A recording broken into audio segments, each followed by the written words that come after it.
Hello and welcome to the Wednesday edition of The Box Seat. I'm Mark Warwood. 8 races at Ascot on Wednesday. Let's have a look at the forecast conditions. We're expecting a mostly sunny day, around 23 degrees Celsius in Perth. The track to be in the good 4 range and the rail to be in the 11 metre position.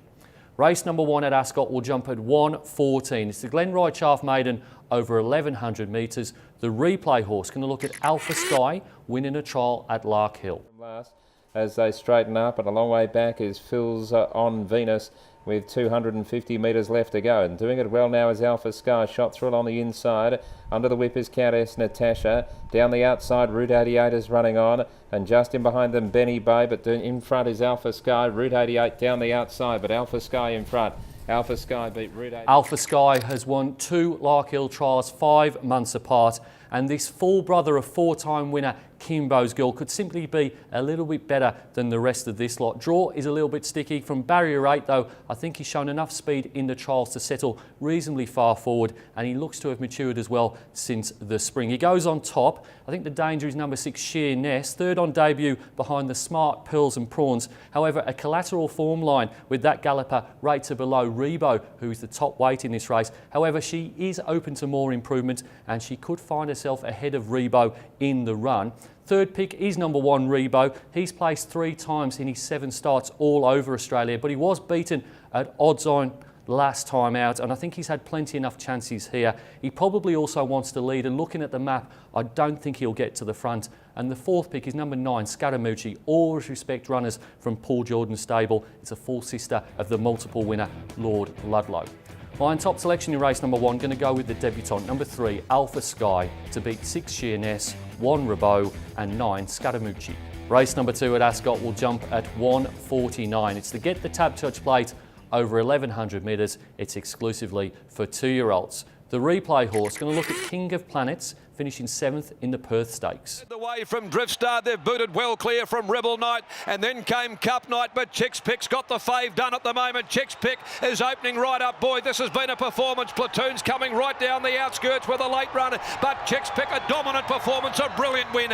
Chick's Pick makes it 2 for 2, beat Platoon. What you didn't see in the replay was that King of Planets lost momentum midway through the Perth Stakes. Otherwise, he probably would have finished quite close up behind the unbeaten 2-year-old Chick's Pick for the 2nd race in a row. He's responded really well to gelding ahead of this preparation, and he sets what is a pretty high standard for this grade of race. And also think it's noticeable that Jared Noski sticks with him instead of the other runner from the stable, Great Charade. So King of Planets goes on top. From number 1 Global Reset, hails from the all-powerful Simon Miller yard, and he's looked the goods in his 3rd trial, his only recent one. Aaron Mitchell should be able to get to the front or take the box seat from gate 2, with the horse drawn inside him, Veritol, likely to go back from the gate. And the siblings have gone all right as well. They've won 8 of their 39 starts over various spring trips. Number 2, Great Charade, is a $70,000 yearling buy, which was only 3 lengths off Magic Millions 2-year-old winner Valor Road in his latest trial. Blinker's first time here, has drawn the outside gate,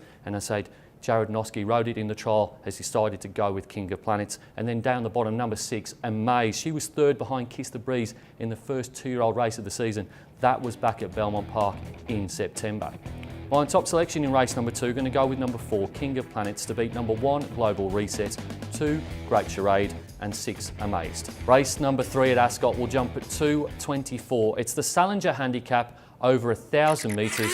The replay horse going to look at Misty Metal, gapping them at Bunbury. Further back, Hay and Lad, and then came Distant Trilogy down the outside, but Misty Metal ranged alongside of Caress Your Soul at the 200. It's Misty Metal racing clear now, 1.5 lengths, 2 from Caress Your Soul, Distant Trilogy, and Misty Metal pulling away is going to win emphatically. Misty Metal more than 2 lengths distant. Misty Metal bounced back from her luckless run at Ascot at the beginning of March when she had respiratory issues, over-raced and settled back from the outside gate. When she won at Bunbury last time, as we saw in the replay, there was 2.5 lengths back to Distant Trilogy in that race, and she looks likely that she could race through the grades here, having won off a mark of 59. She goes up to 62. There's probably more room for improvement with her. She goes on top. I think the danger might be number 4, Undisclosed. She was really well supported in the market first up without a trial over 1,100 metres at Ascot on Good Friday. She goes back to 1,000 metres here. I think that's a positive as well. All of her 3 wins have been over the minimum trip. Number 6, Danes Marie. She's another 1,000 metre specialist, which has the form figures in the book to be a player in this open contest. And then number 1, Speeding Comet. Simon Miller's got 3 runners in this race. I think this is probably the pick of them. The query for mine is that Taylor Stone's going to end up having to look for runs in the straight. He's a get-back type of horse. Wine Thief would have been in my numbers down the bottom for Simon Miller and Joe Azzopardi had it not been for the map with Copper Fury from Barrier 1. I think will set a pretty hot tempo. My top selection in race number 3, going to go with number 8, Misty Metal, to beat 4 Undisclosed, 6 Danes Marie and 1 Speeding Comet. Race number 4 at Ascot will jump at 1 minute to 3. It's the Heineken Handicap over 1,400 metres. It's for the 3-year-olds only.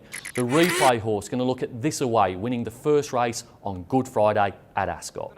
Fryers Classic didn't make the bend too well. Clever Dick comes off the rails though. Here comes Clever Dick starting to stretch. It's Clever Dick at the 150 racing straight past Texas Moon. Tips and Scandals runs on, and so does This Away. This Away on the outside going home better than them. Quickly ranged up to Tips. Wide gates hurt the chance of This Away in his first 2 starts, but he settled in midfield 3rd up before reproducing the kind of sectionals that had caught the eye in his first 2 races. There was certainly no other horse you wanted to be on in the run on Good Friday, and from an inside gate I think it'll settle quite close to the speed here. None of the horses in this race have ever led a race, so I don't think they're going to go particularly hard. So number 3, This Away goes on top. I think he's probably the best bet on the card. Number 1, Invisible Pro. He won at Pinjarra Park 3 starts ago before posting back-to-back seconds behind a couple of above-average gallopers in Tell 'Em We're Coming and Pearls and Prawns. That's pretty good form for this. Number 4, Prize Nemesis. I think Jim Taylor's probably the best placer of horses in WA, and I really like what he's doing with this filly, having her second run over 1,400 metres. Her pedigree page screams 7 furlongs. And number 5, Pixated. She won over 1,200 metres at Ascot 2 starts ago before finishing behind not only Pearls and Prawns but also Invisible Pro over 1,300 metres at Pinjarra Park last time out. My top selection in race number 4, best bet of the day, number 3, This Away, to beat 1 Invisible Pro, 4 Prize Nemesis and 5 Pixated.